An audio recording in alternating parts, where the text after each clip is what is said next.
I just don't think he's right for you. By Aquaman. Act 1.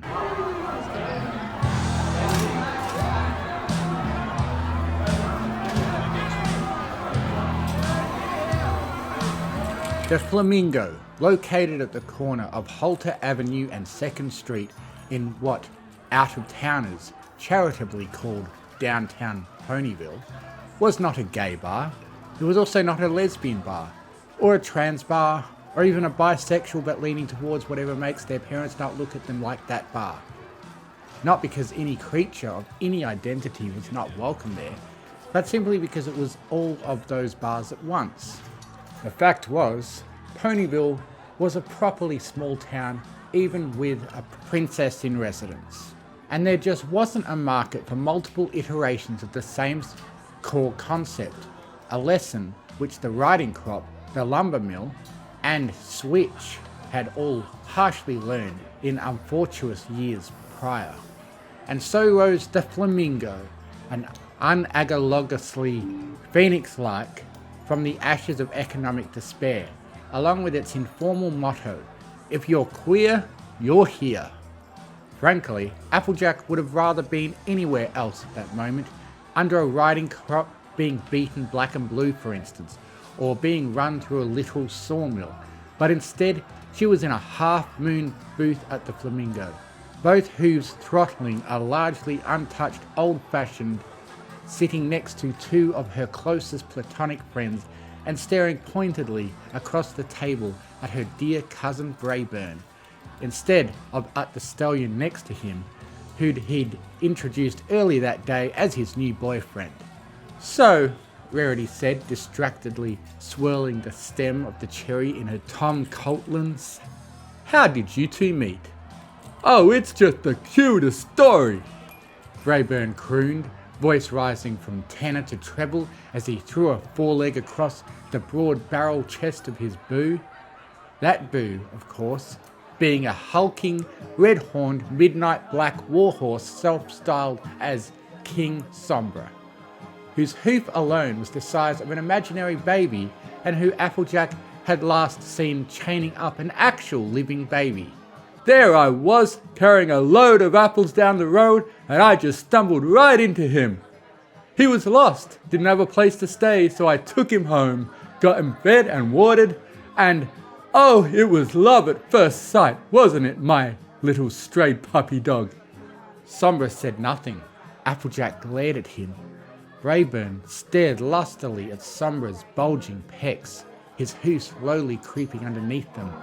"And now, instead of apples, I'm more often carrying his—" "Oh, how precious," Rarity interrupted in a loud monotone. "And descriptive." "What?" Applejack snapped, her glower briefly changing targets to the other unicorn at the table. "Gay stallions have sex sometimes, just like straight ones. You got a problem with that?" "We're all friends here, Applejack," was Rarity's even-toned reply, punctuated with a sip of her beverage and a sizzling stare. "Do try to keep that in mind. Rainbow, you had a question for our guest, didn't you?" "Yeah," Rainbow Dash said, squinting. She raised a questioning hoof towards Sombra. "Didn't you die?" "Rainbow Dash!" "Sorry, just, thought we killed you." Rarity shut her eyes, sighed and took another sip, the unicorn's attention thus diverted. Applejack went back to glaring daggers, swords and claymores at her cousin's nonplussed partner.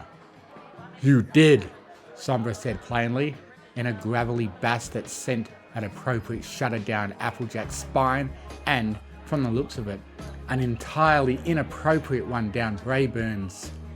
"Twice." "Huh?" Rainbow Dash gestured vaguely with her still extended hoof. "So, you got better? That's cool." "Much better," Braeburn lustily added. Before Applejack could get her objection out, an interjection interrupted her, an excited squeal from the sixth and final member of their bar-going crew. "Oh my gosh, this place is so much fun!" Twilight gushed, fluttering up over the table so she could land bodily in the empty booth seat between Rarity and Applejack, a colourful and umbrella-bedecked cocktail held tightly in her magical aura. Pinky and Fluttershy are really missing out. Miss Pie is expecting, darling, Rarity gently reminded her, as a tittering pair who were more pleather than stallion passed their table. Her voice dropped a register into something more like a mutter. And I imagine living with Discord makes this place seem rather quaint. Well, I think they're missing out, Twilight declared. I sure feel like I have been. I didn't even know Ponyville had a gay bar. We know you didn't, Twilight, Applejack said quickly and sort of accidentally through her teeth. She meant to say the next bit that way though. Braeburn, can we speak privately for a moment? Sure thing, Sugar Cube, Braeburn replied, ignoring Applejack's grimace as he craned his neck up and planted a smooch on Sombra's chin. Mwah. Rainbow Dash and Twilight stared after the two family members as they slid out of the boot and headed towards the bar. Once they had gone, the former returned to staring at Sombra, and the latter looked at Rarity. You know what, Wait, what does that mean? Twilight asked. Don't worry about it, Twilight, Rarity gamely replied. Was I supposed to know about it? Drink your Mai Tai, Twilight. Twilight did, and immediately forgot she had been worried at all. Oh, it's good, Rarity. It's so good. Through the years, weekend flights and talk all nights, growing closer, sharing fears. I took you to the mountaintop and bent the knee when we got off. You were smiling ear to ear. We had both loved and lost, but we can start again. This time we're different, so now we say, What's up, cuz? Braeburn asked once they stopped, practically preening as he propped himself up against the bar. The bouncy club music pumping through the overhead speakers wasn't that much louder here than it had been at their table, but Applejack shouted her response anyway. You know good and well what's up, Braeburn. Well, your heckles for one, came Braeburn's catty reply. You are in dire need of a stronger beverage, sweetheart. Yoo-hoo! Bartender! He raised a hoop and gave a dainty wave, leaning towards Applejack and whispering through his toothy grin. What's the bartender's name? Candy Corn, Applejack said, before she could think better of it. Don't look at her, she's an ex. Focus on me. Braeburn's gasp could have kept him alive in Sequestria for a fortnight. She's your ex? He trilled. Well, now I have to meet her. Braeburn! What? He followed Applejack's glare, or with the NC, NC, NC of the music. Maybe it could have been a glance, back over towards Sombra. Ah, hey Jay, relax. You'll love him once you get to know him. Braeburn, Applejack said, each syllable enunciated with surgical precision. I do know him. He's a monster. Oh, tell me about it. I mean a literal monster. The warlord and genocidal kind. Come on, it was hardly a genocide. Not by the international definition anyway. Oh, stars above! Applejack groaned for more than one reason. The bartender had finally reached them and regarded Applejack with a look that needed no poetic embellishment.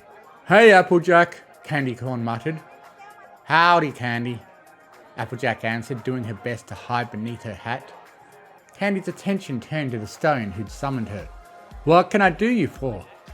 Martini, darling, Braeburn said. Up and dry as my cousin here, if you please. Tell me about it, Candy said under her breath. Thank you, Candy, that'll be all, Applejack calmly informed her. Candy departed, grabbing a bottle of gin from the nearest well as she went, and Braeburn watched her go with obnoxious fascination. Oh, I like her, he said. Why'd you break up? I made bad choices in high school. We're not talking about it. Applejack quickly replied before bracing herself with a sigh and a foreleg against the bar top. Braeburn, I love and support you, always, no matter what. And yet I'm sensing a smouldering cigarette butt in that statement. But I have some concerns, that's all, about things, stuff, your stuff. Braeburn rolled his eyes, his head, and practically his whole body. Oh, element of honesty, my frog, he said, daintily bumping Applejack's shoulder with a just-so-angled hoop. Just say what you feel, cousin. Promise I won't be upset. Okay then, Applejack said with a tight nod. Your boyfriend's a psychopath and I think you should break up with him before we have to kill him a third time. Despite the locale, a pregnant pause followed. You understand that when ponies tell you to say what you feel, it's usually rhetorical, Braeburn intoned. Braeburn, I'm serious, Applejack insisted. Sombra's dangerous. He should be on trial for war crimes, not stringing you along until... Until what? Braeburn's tone remained smooth and level, but his gaze took on an unsubtle pointed tilt. Who's been strung along, cousin? Applejack sighed and backed down. Sorry, she muttered. I worry about you, Braeburn. I want you to be happy and I am, darling, Braeburn said, throwing a foreleg around Applejack's stiff shoulders as he giggled. Gosh, I love that word. Your friend Rarity is a visionary. Sure, but, Applejack tried to say. Dry martini, Candy Corn interrupted, sliding a stemmed glass her way. Applejack sighed again, took the glass and raised it to her lips. Thank you, Candy. Candy's eyes widened. Applejack felt a towering presence behind her, and a mouthful of gin nearly splattered all over Sombra's chest. Consonant, don't do that, Applejack snarled once she'd finished coughing. Do what? Sneak up on ponies. It's rude. I addressed you 3 times in the last several seconds. His gaze rose languidly to the bartender. I wanted to know where the restroom was. Candy Corn's brow rose, but she stood her ground. Down the hall there, on the left.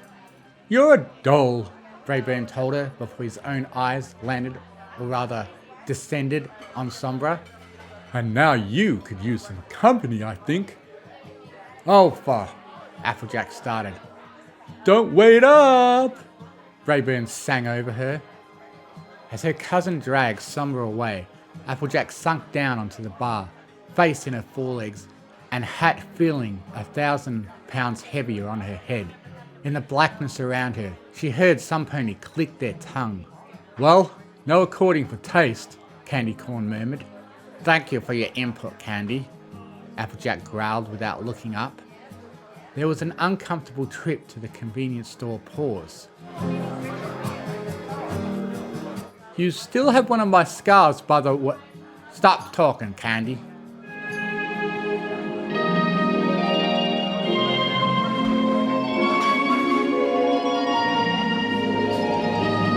You're my fireworks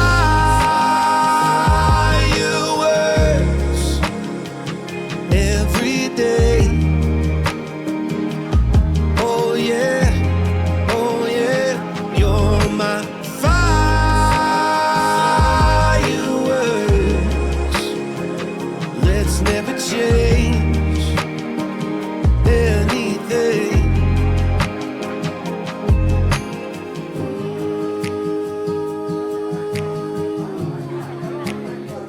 Let's never change anything.